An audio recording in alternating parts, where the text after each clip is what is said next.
प्रमोद सिंह, साकिन नौरंगा, थाना पचमैला, जिला पटना।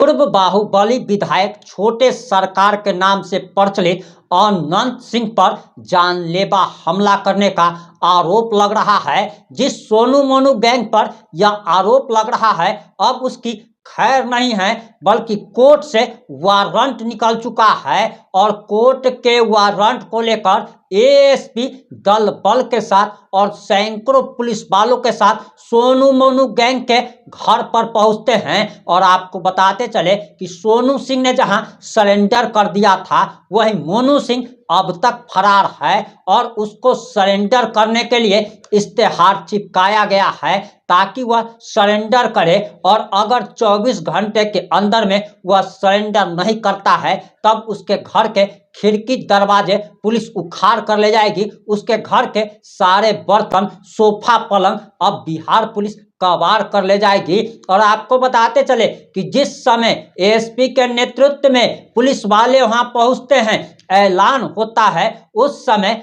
मोनू सिंह की मां, पत्नी और बहन काफी नौटंकी करते हैं। और आखिर पूरा मामला क्या है, पूरा मामला 3 से 5 मिनट की रिपोर्ट में हम आपको बताने जा रहे हैं।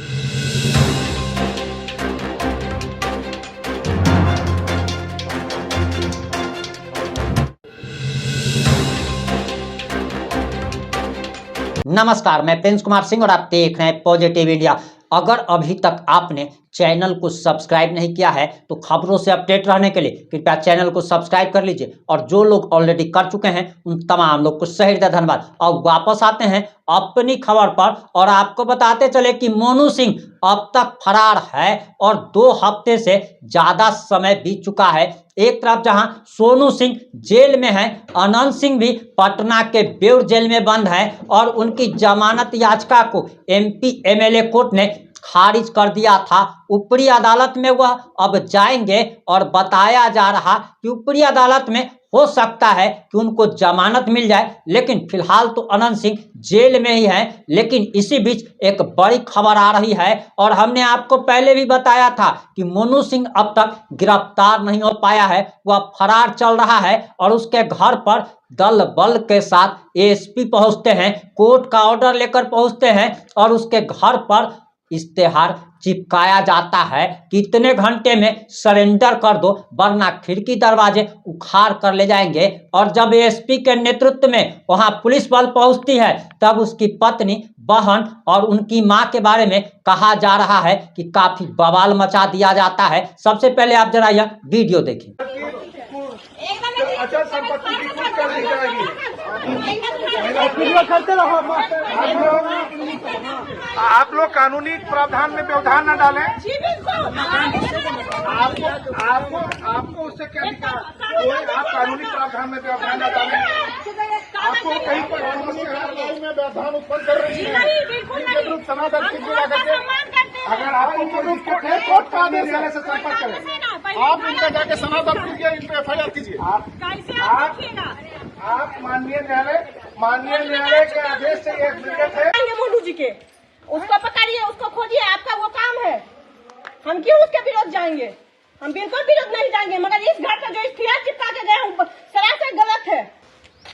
एक महत्तम शख्स को हाजिर करने का इश्तेहार, नाम मोनू कुमार, पेशर प्रमोद सिंह, साकिन नौरंगा, थाना पचमैला, जिला पटना।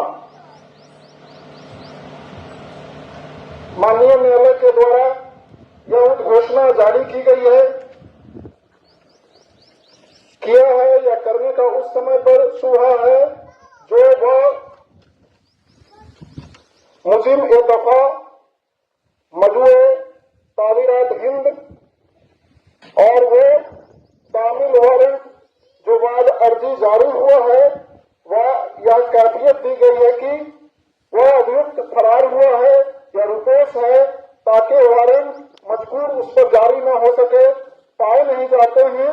और चूंकि वह तथ्य हमारे साबित किया गया है कि बजरिए इस इश्तेहार किया जाता है कि वह इस अदालत में रूबरू हाजिर है। मान 2 सन 2025 11/2/2025 को माननीय न्यायालय के द्वारा यह घोषणा जारी की गई है। इसका विधिवत यहाँ पर चस्पा कर अनुसंधानकर्ता के द्वारा विधिवत इसका चस्पा किया जाता है। माननीय न्यायालय के द्वारा पचमहला थाना कांड संख्या 3/2025 में अभियुक्तों के खिलाफ नॉन अवेलेबल वारंट निर्गत किया गया था। ये सभी अभियुक्त उस वारंट के तामिला से बचने के लिए अपने आप को छिपा रहे हैं या फरार हो गए हैं।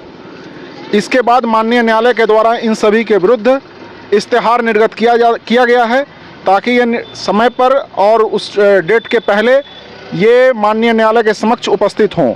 अगर ये उपस्थित नहीं होते हैं तो हम लोग माननीय न्यायालय से इनके विरुद्ध इनके चल संपत्ति की कुर्की करने हेतु कुर्की वारंट प्राप्त करेंगे और कुर्की का हम लोग तामिला करवाएंगे। सर, मोनू के घर पे उसकी बहन नेहा कुमारी ने सर इश्तेहार फाड़ दिया और इसका विरोध किया है, बोला कि मतलब चैलेंज करेंगे कोर्ट में। नहीं, पुलिस के कार्य में माननीय न्यायालय के आदेश के आलोक में वो कार्य किया जा रहा था। उनके द्वारा जो विरोध किया गया है उस संबंध में हमारे द्वारा विधि सम्मत कार्रवाई की जाएगी। सौरभ कुमार के घर पे भी सर कहा गया कि सौरभ कुमार का घर नहीं है, जांच की आवश्यकता है। ये जो भी ये अभियुक्त होते हैं जिनका केस में नाम आता है, इनका ये मोडस ऑपरेंडी है कि ये अपने आप को और इनके जो परिजन हैं ये संपत्ति किसी दूसरे के नाम से करते हैं। इन सभी जगहों पर ये सभी अपराधी रह रहे थे। अभी जब ये इनका केस में नाम आया है तो इससे बचने के लिए ये तरह तरह का तिक्रम लगा रहे हैं। हम लोग जानते हैं कि ये वहाँ रह रहे हैं। हम लोग माननीय न्यायालय से अनुरोध करेंगे कि इनकी चल संपत्ति को कुर्क करने हेतु हम लोगों को आदेश मिले और उसके बाद इनके चल संपत्ति की कुर्की की जाएगी अगर ये निर्धारित समय और तिथि तक माननीय न्यायालय के समक्ष उपस्थित नहीं होते हैं। सर, आगे क्या छापेमारी जारी रहेगी सर? या नहीं, गिरफ्तारी चूंकि इनके खिलाफ अभी भी वो वारंट अभी स्टैंड कर रहा है और वो वारंट्स का हम लोग तामिला कराने के लिए इनकी गिरफ्तारी के लिए हम लोग प्रयास जारी रखेंगे और हम लोग प्रयास कर भी रहे हैं। लेकिन अगर ये न्यायालय के समक्ष उपस्थित नहीं होंगे तो इनके विरुद्ध हम लोग कुर्की के लिए अनुरोध करेंगे। आपने वीडियो देख लिया होगा कि किस तरीके से मोनू सिंह की पत्नी का कहना है कि ये मेरा घर है, ये मोनू सिंह का नहीं है। यानी कि कहीं ना कहीं बचाने की कोशिश की जा रही है और ऐसा हर अपराधी के साथ होता है कि जब उसके घर की कुर्की जब्ती होने वाली होती है तो उसके माता पिता सामने आ जाते हैं, कहते हैं कि ये मेरा घर है, तो उनको सबसे पहले कोर्ट में ये जाकर साबित करना होगा। खैर, अब तो पुलिस वाले जाने, लेकिन बताया जा रहा 1 से 2 दिन का जो समय दिया गया है, अगर इस दौरान मोनू सिंह अगर सरेंडर नहीं करता है तब उसके घर पर कुर्की जब्ती की कार्रवाई की जाएगी। वहीं अनंत सिंह के बारे में कहा जा रहा कि अनंत सिंह ने अपने बेटे को लंदन भेज दिया है ताकि वह वहां पर सुरक्षित रह सके। और इस जो भी अभी ये आप समझिए कि लगातार मोकामा में जिस प्रकार का ये सब कुछ हो रहा है, इतना अंधाधुंध फायरिंग हो रहा है और बिहार विधानसभा चुनाव भी नजदीक है। अनंत सिंह ने चुनाव लड़ने का पहले ही ऐलान कर दिया था। अनंत सिंह ताल ठोक चुके हैं और बताया जा रहा कि सोनू मोनू गैंग की तरफ से या उसके परिवार की तरफ से कोई भी अनंत सिंह के खिलाफ चुनाव जरूर लड़ेगा। अब देखना बाकी होगा कौन हारता है कौन जीतता है, लेकिन एक बात तो तय है कि विधानसभा चुनाव शांतिपूर्ण तरीके से नहीं होगा। बंदूकें गरजेंगी, गोलियां चलेंगी और हत्याओं का एक दौर शुरू होगा। इस घटना पर आपकी क्या प्रतिक्रिया है? अपनी प्रतिक्रिया जरूर दीजिएगा। जुड़े रहे हमारे साथ। जय हिंद, जय भारत।